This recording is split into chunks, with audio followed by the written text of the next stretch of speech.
Hello mga Bessie! Welcome back to my YouTube channel.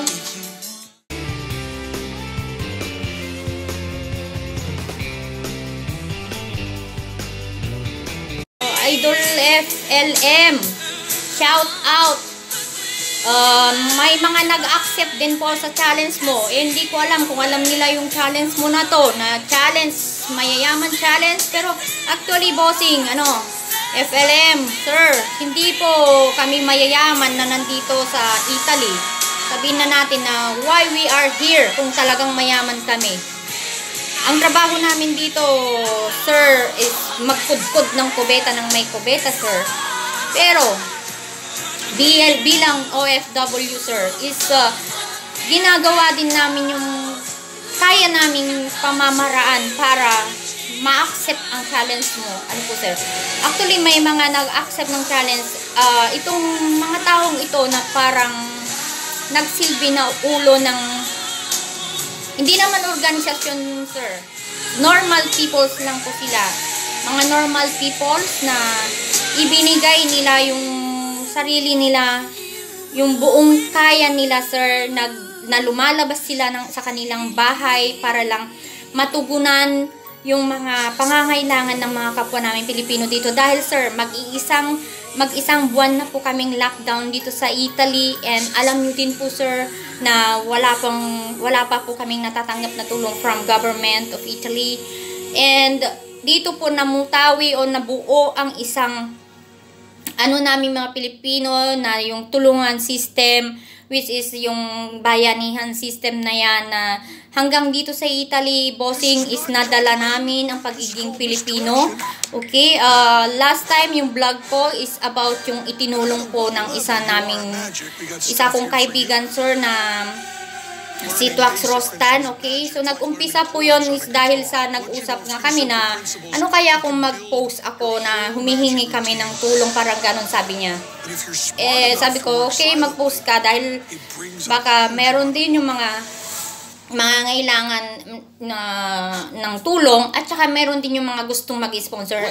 Doon po nag-start, and then yun nga po, Sir FLM, na nagbayanihan, which is maraming nagbigay ng mga pera, ng bigas, ng mga pagkain, at ibinigay po nitong si Twax Rostan ang kanyang sarili. Siya po, dahil dito po is naka-quarantine kami, naka-lockdown, which is may multa pa po ang paglalabas ng bahay kung walang dahilan, which is 4,000 to 5,000 euro kung wala kang dahilan po.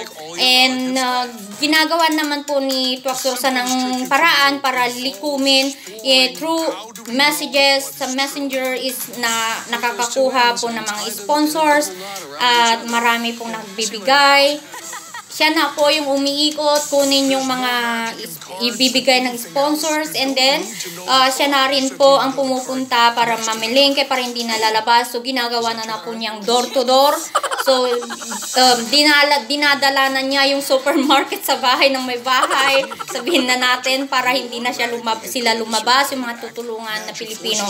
And still continue po itong ginagawa niya na pagtulong. And habang mayroon po nagbibigay ng mga sponsors na yung mga nakakaalwan ng mga kapwa namin Pilipino dito, itinutuloy-tuloy po niya na nagbibigay siya sa mga nangangailangan. Ano po?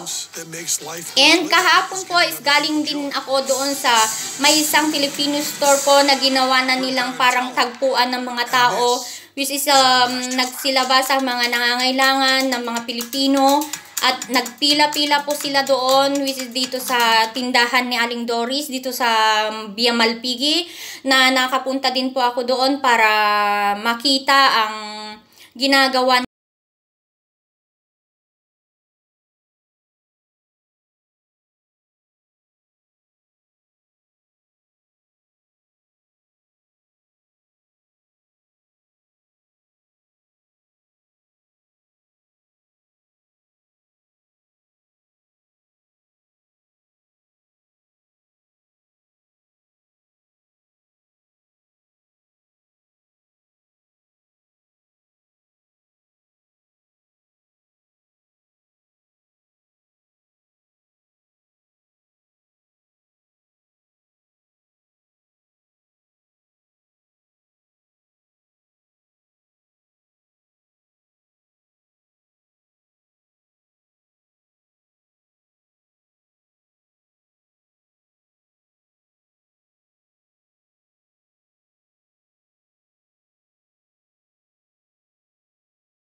kararating lang nga. Na-late ka, mami. Wala na. Hindi mo na. Hello mga besi. So, nandito ako ngayon sa store ni Tita Doris. Anong oras na po? Alas 10 lang mga kapatid, pero ubos na daw yung yung pinampamigay ni kapatid na Reggie ng bigas, pero marami pa rin nakapila. Okay? And hopefully na nabigyan nga yung mga dapat na mabigyan sa mga binibigay nilang bigas at mga kobi na pansit. So nandun si nanay na isa na nagbibigay din. Ayun. And gusto naman nila mga kapatid na mabigyan lahat. Okay? Ngayon, ubos na. Wala na. Mga kapatid. Mag-iintay ulit siya ng sponsor. Ipopopuli sa Facebook. Pero, may discretion ko sa mga sa isang daan. Ako, naniniwala. Dahil ako. Bakit anong oras yung mga nauna dito, ate? Ha? Punta anong oras? Sino? Yung mga nagpunta dito. Eh, lagi naman siyang umaga. Ipopost na lang.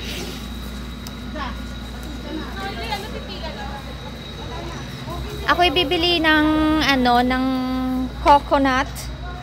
Tingnan nyo para akong si nakabalidya ako kasi hindi ako makabitbit mga besi. So, tingnan nyo mga kapila, nakapon natin mga Pilipino na lahat ng mga to ay gusto din nila na makakuha ng mga ipinapamudmud ng bigas. Kaya mga besi, kung may mga gusto pang mag-sponsor na magbigay ng bigas para mayroon din silang papamigay sa next Saturday. Ito'y pangalawa na po na Sabado na nagbibigay si Reggie. And later on, gusto ko makausap si Reggie mga besi para matanong ko din siya about this na ginagawa niya na pagpapamudmud ng bigas at mga iba't iba pang pagkain.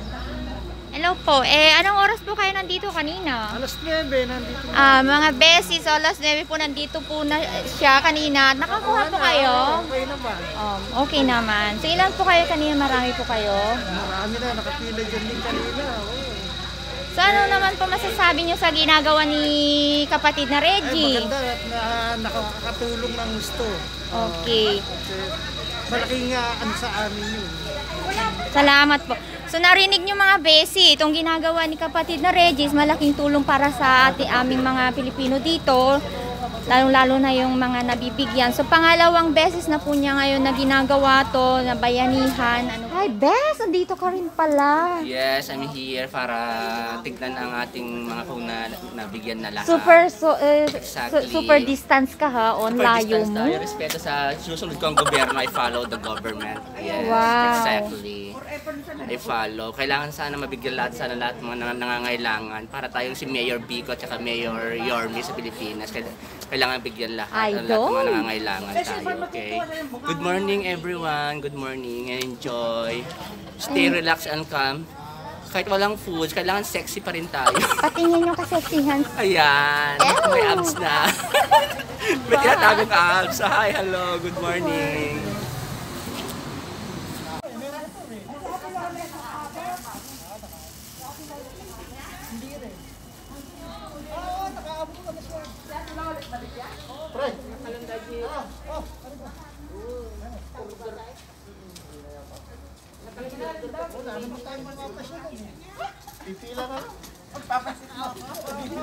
Hello, madam. Dalahan mo ako. Anong balita? Beauty pa rin. Ano pinamalingo mo? Madam, ang dami. Hello, nanay. Nanay ko rin. Oh, hindi niya ako malala. Huwag kang magulo. Huwag kang maingay mo. Kasi may pagbigay na tayo. Dali nga.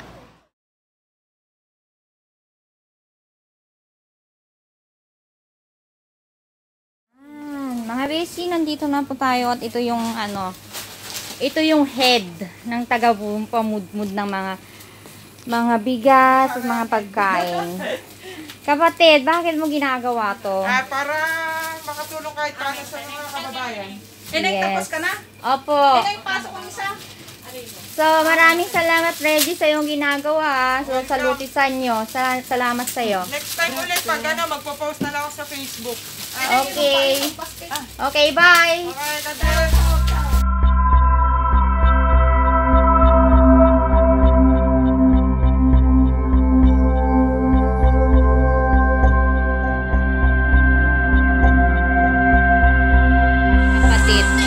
shout out po sa inyong lahat na manunood ng bidyong ito.